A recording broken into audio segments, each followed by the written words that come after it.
Wow, thank you for joining us today on this edition once again as we explore another very interesting topic, a topic that redefines the history of Nigeria. And that topic for today is the Aburi Accord. It was a missed opportunity that would have brought relief to so many. So one question we'll ask this day is this: could it have prevented the war?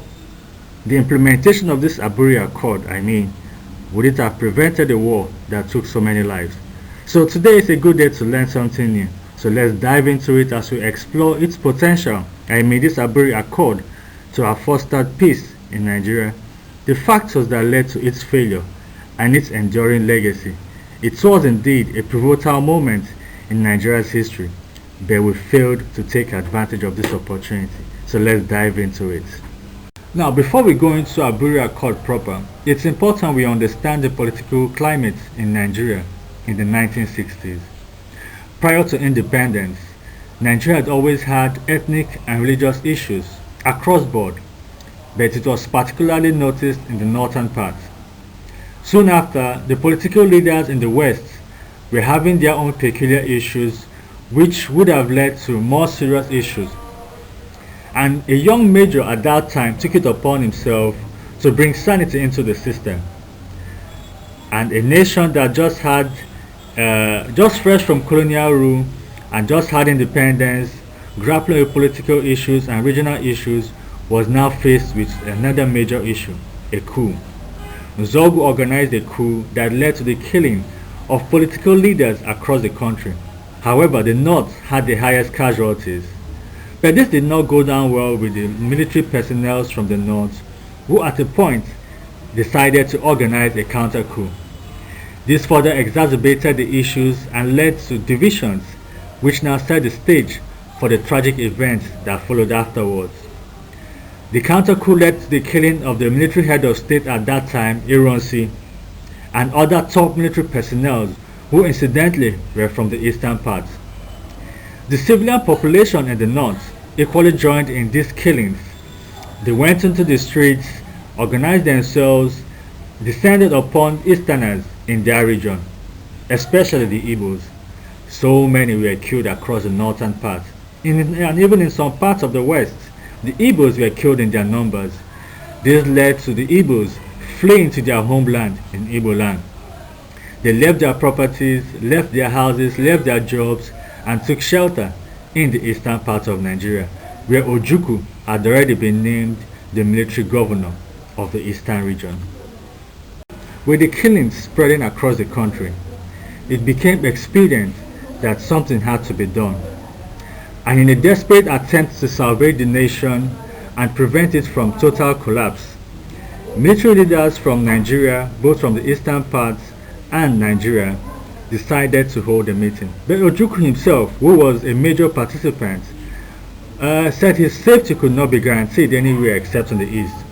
Equally, Gowon made the same assertion that his safety would not be guaranteed in the east except on Nigerian soil, that is in the north or in the west. Therefore, a neutral ground had to be sought for. And the solution came when the president of Ghana at that time, Lieutenant General J. Ankara, gave them a location and invited them to his country for this peace talk. And this peace talk was held in a place called Aburi. And in reference to Aburi, Aburi Accord was therefore born. At Aburi, the agenda for this meeting was 1. A reorganization of the armed forces, 2. Constitutional arrangements, and 3. To address the issue of displaced persons from the east that had been displaced from their homes in the north, in the west, and in the middle belt. So in this meeting, there was supposed to be an agreement that would be reached that would bring a lasting solution to the issues that the coup had brought up. Okay, at this gathering, it was noticed by historians that Ojukwu rather came prepared, unlike his counterparts. It was said he came with a crew of legal, economic, and political advisors, as well as secretaries. But on the other hand, the Nigerian government was led just by Gowon with military personnel and no other class of individuals. And it was noticed that Ojukwu made several proposals at this meeting, one of which was the halting of arms importation by the Nigerian government, of which he himself was accused of doing the same. He also talked about reorganizing the army based on regions, that each region should have its own army, while the center would oversee over other affairs like foreign affairs, and it's like this Gowon opposed to. Also at this meeting, Ojukwu emphasized that it was better that the regions drew apart a bit and there should be a separation of powers as well as its population to prevent further killings, which the other party, I mean the Nigerian side, agreed to. He suggested having a weak system, a weaker center, with the regions having greater powers, which meant the center would not have that much powers as it used to have, while the regions will control major of its resources and give some parts or a certain percentage to the central. In other words, what he proposed was a loose confederation where the regions had more powers and the center was weak. However, in summary, the accord had several agreements that were reached and agreed to based on these 5 key sectors: the federal structure, the Supreme Military Council, the regional autonomy, military command, as well as ceasefire and reconciliation. All these things were agreed to at this summit, and at the end, when they all agreed, a toast was made with champagne and food was shared to the personnel, and it was taken that they had concluded at this gathering to solve a situation that had brought pain and sorrow to many. So it would have been said that the atmosphere at the conclusion of this event was convivial and peaceful. With Gowon back in Lagos, he presented this document to his permanent secretaries to go through, and when they went through it, they were actually alarmed at the decisions he had appended his signature to.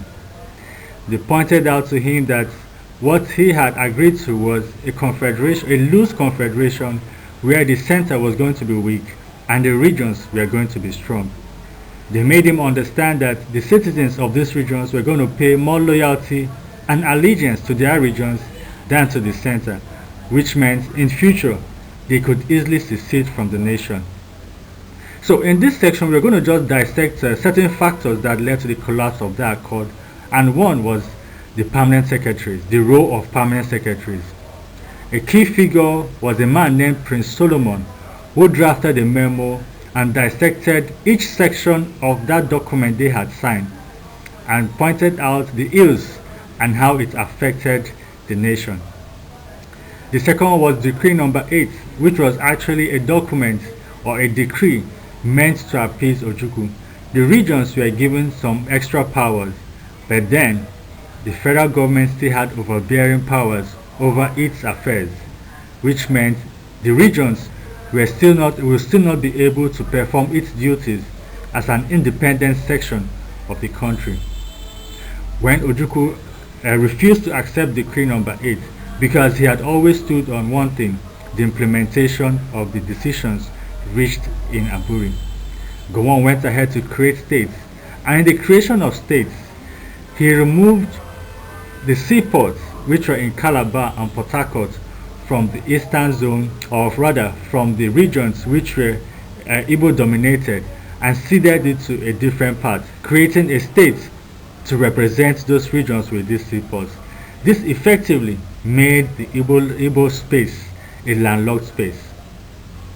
In response, Ojukwu, who had always stood on Aburi stand, took a decision after he had been mandated by political leaders from the eastern zone. He was mandated to do something, which meant he had to declare Biafra. So the fifth factor that led to the collapse of this accord was the declaration of Biafra by Ojukwu. And lastly, the effort to bring back the Igbos into Nigeria, which was taken by Gowon. This was the final nail that was nailed into that coffin that effectively led to the total collapse of Aburi Accord and the subsequent war that started afterwards. Now, the war that ensued after the declaration of Biafra was not necessary. It was an unnecessary war that brought untold hardship to so many lives. Millions of lives were lost. Many starved to death. People were maimed. Many were killed. And in these war scenes, as we look in this slide, it's a reminder to things that could happen in a war situation. After Ojukwu declared Biafra, Gowon declared police action to bring back the Easterners into the Nigerian fold. And this action lasted for 3 years, with so many consumed as a result of this conflict. This, the devastating impact on the Nigerian economy and its society still lingers up to today. It is therefore important that as a people, we continue to reflect on some of these issues that we've experienced as a people. This Aburi Accord remains a significant event in Nigeria's history, and it continues to show the deep-seated regional tensions that we continue to see, and we've had it so difficult to find a lasting solution to the issues that we faced all this while. The failure of this accord to prevent this civil war underscores the very importance of dialogue, compromise, as well as understanding and reflecting on how to resolve issues amicably. So this chapter of the war is something that we should always remind ourselves about. We should always talk about it and always see it as a catalyst to build unity amongst ourselves. However, are we really doing that? We've continued to wallow in our selfish interests, especially the political class. They are yet to look deep into the issues surrounding the nation and see how they could make things better for its citizens. Therefore, as we conclude, we must state that the Aburi Accord remains a cautionary tale.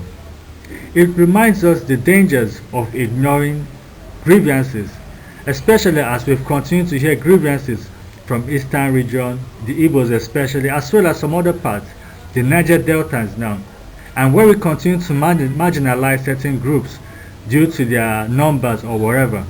It points to one factor, that we are yet to learn from our mistakes. And by learning from the mistakes of the past, we can work towards having a future that is free from conflict and divisions. So finally, we've come to the end of this session. I would just want to say thank you for joining us. If indeed you got to this point with us, I say a big thank you to you. And at this point, we just want to promote this ebook, an ebook called Iconic Revolutionists.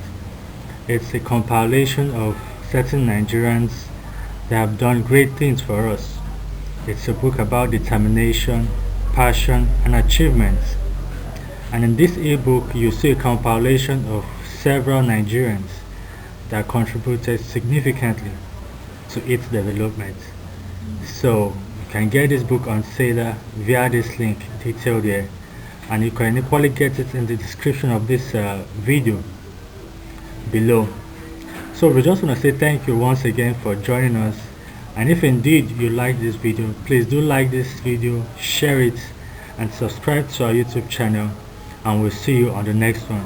Thank you.